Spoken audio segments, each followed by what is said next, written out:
Halo semua, bertemu lagi dengan saya Kansa Fatina.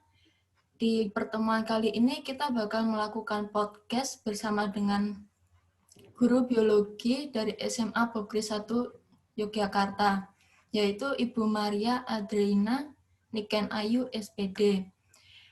Mengingat saat ini sedang pandemi COVID-19, jadi podcast kali ini kita lakukan melalui pertemuan online Zoom. Selamat siang Bu Maria. Selamat siang, Kansa. Gimana keadaan Ibu, Bu? Puji Tuhan, baik, sehat ya. Selama pandemi ini ya, kita harus benar-benar menjaga kesehatan ya, karena kan kalau kita tidak menjaga kesehatan, kita bisa kena penyakit ya, apalagi lagi COVID gini ya, harus mematuhi protokol kesehatan. Nah, Baik Bu, di podcast kali ini kita bakal membahas topik tentang pengalaman Ibu sebagai seorang guru. Ibu udah berapa lama jadi seorang guru, Bu, di SMA Pogri 1? kalau di SMA Bob Kris 1, Ibu itu sudah mau masuk tahun ketiga. Jadi ya hampirlah masuk tahun ketiga, 3 tahun lah, menempuh 3 tahun. Ya. Terus, jadi guru itu merupakan cita-cita sejak dulu atau gimana? Atau ada cita-cita lain?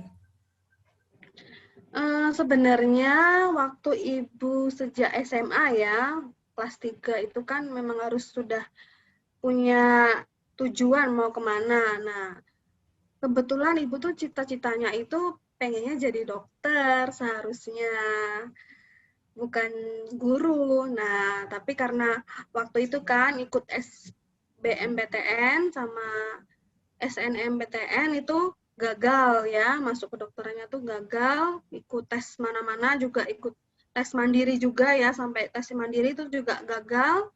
Nah, jadi mau nggak mau ya harus ini mencari solusi ya. Nah, kebetulan Ibu juga masukin ke Sanata Dharma ya. Nah, itu pas gelombang terakhir, udah benar-benar mepet sekali waktu itu ya. Nah, dan itu juga sudah mulai inisiasi kalau nggak salah waktu itu. Nah itu Ibu ngambil 3 pilihan. Nah, pilihan pertama itu psikologi, kedua itu farmasi, yang ketiga baru pendidikan biologi. Nah, kebetulan pas tes itu pengumumannya tuh dapat yang pendidikan biologi, mungkin karena psikologi sama farmasi kan favorit ya, dan mungkin sudah full lah, itu istilahnya full kuotanya, jadi ya dilimpahkan ke pendidikan biologi. Nah, kebetulan ya waktu itu Ibu juga nggak mikir sih itu guru apa nggak gitu, pokoknya ya ambil biologi ya, kan suka biologi, karena waktu SMA juga suka biologi ya, dapatlah di pendidikan biologi. Nah, setelah itu satu semester gitu ada mikir gitu, pengen nyoba lagi gitu tahun berikutnya SBMPTN. Tapi pas di tengah jalan kok kayak males gitu mau nyoba lagi gitu, udah enak ketemu sama teman-teman gitu kan ya, udah nyaman gitulah ya sama teman-teman. Terus ya sudahlah, jalani aja gitu di pendidikan biologi. Jadi ya mau nggak mau ya harus punya hati juga ya, mau jadi guru gitu ya. Sebenarnya guru juga mulia gitu ya, pekerjaan yang mulia juga, selain dokter ya kan, sosial juga ya, pekerja sosial gitu. Ya sama aja sebenarnya ya. Sebenarnya waktu semester awal masih gak kepikiran gitu mau jadi guru. Terus semester 2, semester 3, 4 itu udah kayak mulai mencoba punya gitu untuk jadi guru. Karena sebetulnya juga dulu tuh kayak pengennya tuh kesehatan gitu ya, bidang kesehatan, jadi atau peneliti begitu ya. Cuman kok pas semester 5 apa 6 gitu kan ada micro teaching, terus mengajar ya, kok kayak ya asik juga gitu ya, ketemu dengan anak-anak ya gitu. ya mulai dari situlah itu untuk mencoba untuk punya passion jadi guru gitu ceritanya. Lalu selama di universitas jadi mahasiswi pendidikan biologi, ada nggak sih pengalaman yang menurut Ibu paling berharga atau seru gitu? Kalau pengalaman banyak ya, macam-macam. Ada yang senang, ada yang sedih, suka, terus kesel, terus capek, ada ya, namanya juga macam-macam kalau pengalaman. Tapi kalau yang pengalaman menurut Ibu yang menarik ya, yang senang gitu ya, itu adalah ketika field trip. Nah, kalau kami itu ada mata kuliah, beberapa mata kuliah tuh ada field trip-nya. Jadi field trip itu kayak kuliah lapangan, jadi keluar gitu ya, keluar kampus gitu ya. Nah, itu kayak kami tuh sama teman-teman tuh kayak sambil jalan-jalan gitu ya. Biarpun jalan-jalan juga harus ngerjain sesuatu ya. Ya, tapi tetap enjoy aja, senang gitu. Sampai sama dosen-dosen juga akrab gitu kami sama teman-teman, sama dosen-dosen gitu ya. Terus sempat sampai kapan itu ya, waktu kuliah itu kami pernah field trip itu ke Pati Ayam, itu kan juga lumayan jauh juga tempatnya. Pati Ayam itu daerah Kudus, kalau nggak salah Kudus Pati sana lah. Itu pas mata kuliah evolusi itu kami jalan ke sana, naik bus ya, nyewa bus. Di tengah jalan itu pas perbatasan Semarang, mana itu ya, pokoknya mogok itu busnya. Terus kami juga, ya itu pengalaman yang sangat gimana ya, ya masih dikenang gitulah sama teman-teman. Terus pas udah sampai sana kami meneliti gitu ya, oh ternyata seperti ini gitu ya. Jadi kami juga tahu tentang alam gitu, tentang waktu itu kan evolusi ya, jadi tentang manusia purbakala di sana atau gajah-gajah di sana ya, gajah-gajah purbakala. Jadi dapat pengetahuan juga gitu dan pengalaman juga sama teman-teman sama dosen. Itu sih yang menarik sih. Yang enak itu field tripnya. Kalau yang nggak enaknya ya nulis laporan itu banyak sekali. Karena banyak ini sih prakteknya juga kalau di pendidikan biologi waktu itu. Tapi ya dijalani aja gitu ya.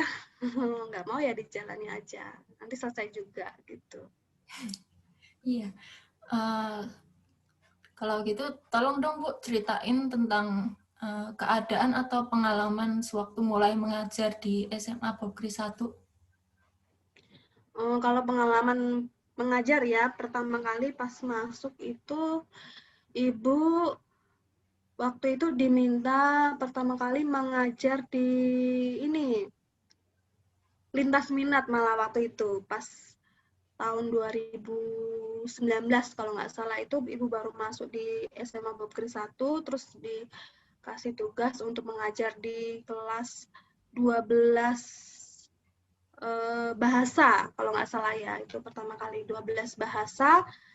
Nah di situ tuh ibu memang sebenarnya sebelumnya ibu juga pernah sempat mengajar ya di Balikpapan waktu itu tapi itu waktu itu ngajar SMP ya, ini SMA, jadi baru pertama kali ibu mengajar SMA. Nah, dan ini dikasih juga mata pelajaran yang lintas minat ya, biologi lintas minat yang bukan IPA ya, dan ketemunya sama anak-anak bahasa ya, yang harusnya mereka juga kalau diwajibkan nggak ada ya, ini lintas minat.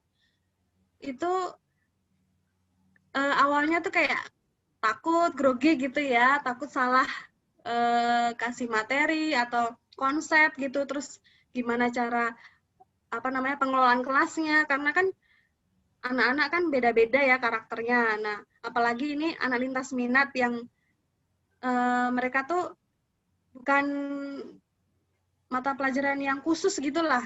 Nah, mau nggak mau ya kita sebagai guru juga harus gimana caranya supaya kelas itu menyenangkan, bisa diterima mereka, bisa mereka tuh dapat mengerti, memahami gitu. Nah, jadi pas pertama kali ngajar itu ya anak-anaknya baik ya, Tapi ada memang beberapa itu anak-anak yang kayak kayak ya udahlah gitu, maksudnya nggak peduli gitu sama pelajarannya, karena kan mikirnya bukan pelajaran yang memang difokuskan gitu lah ya, kan nggak dilihat di rapot gitu ya. Nah, padahal sebenarnya ya itu juga apa namanya nilainya juga perlu ya untuk kenaikan kelas apa namanya tingkat mereka gitu. Tapi mereka tuh kayak udahlah gitu, yang penting tuntas gitu ya, mau dapat nilai pas-pasan pun nggak apa-apa. Cuman ya ada beberapa anak yang memang pengen tahu tentang biologi itu seperti apa sih gitu. Ada juga yang kayak gitu. Ya itu sih awalnya ya ada groginya ya, namanya juga kan baru pertama kali ya grogi. Tapi ya lama-lama terbiasa kok. Lama-lama anggap aja ya mereka seperti kayak anak-anak kita atau teman kita atau juga adik-adik kita gitu ya. Kita memberikan wawasan, memberikan apa namanya pengetahuan gitu ya, sesuatu yang baru untuk mereka gitu. Itu sih pengalamannya. Sama itu ya, itu sih pengelolaan kelas itulah yang pertama kali belajar waktu pas ngajar di SMA itu. Lalu kan kata Ibu juga ada murid yang kayak nggak peduli gitu kan sama pelajarannya, Bu. Terus kalau ada anak kayak gitu atau ada anak yang sulit diatur gitu, cara Ibu menghadapinya bagaimana ya, Bu? Nah, kalau ada anak yang sulit diatur nih ya di kelas, pasti ada itu ya. 1, 2, 3 anak pasti ada yang di kelas tuh kayak sulit diatur. Nah, itu biasanya ibu itu ngasih tahu gitu ya, kasih nasihat gitu. Nggak boleh apa namanya berisik gitu di kelas, harus mengikuti pelajaran dengan baik gitu, supaya teman-teman yang lain yang mengikuti dengan baik ya, supaya mereka juga bisa fokus gitu ya, nggak ada yang berisik gitu kan. Nah, terus kadang juga anak-anak itu kan sudah dikasih tahu tidak boleh main HP di kelas. Nah, ada beberapa anak tuh kayak malah main HP gitu ya. Biasanya tuh ibu sita gitu HP-nya, terus nanti baru diambil, tapi bilang dulu wali kelas gitu. Biasanya begitu. Jadi harus ada konsekuensinya juga gitu supaya mereka tuh nggak mengulanginya lagi. Tapi kadang ya anak-anak tuh bebal juga ya, tetap ngulangi lagi. Kadang itu sampai ada yang udah kebangetan, udah langsung guru BK biasanya yang menangani biasanya tuh ya, sama wali kelas, terus kasih tahu ke orang tua gitu ya. Ya begitu sih ya, namanya juga anak-anak ya.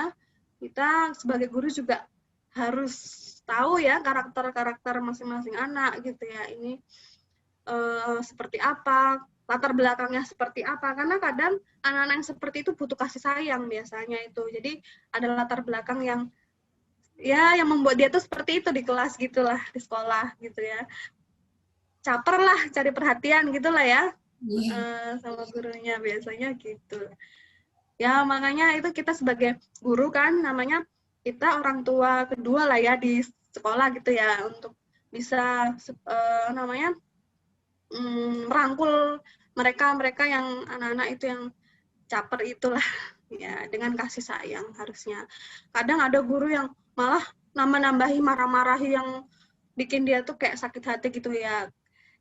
Jangan sampai seperti itu ya, guru tuh sebenarnya nggak boleh kayak gitu. Malah itu malah buat udah misalnya di rumahnya udah kesel, udah pokoknya gimana lah ya, terus di sekolah juga ditambah lagi kesel kan, kayak wah gitu. Mungkin ya kami juga harus belajar juga ya jadi guru itu untuk bisa menenangkan mereka gitu, supaya mereka tuh nggak inilah apa namanya punya hati yang keras lagi gitulah.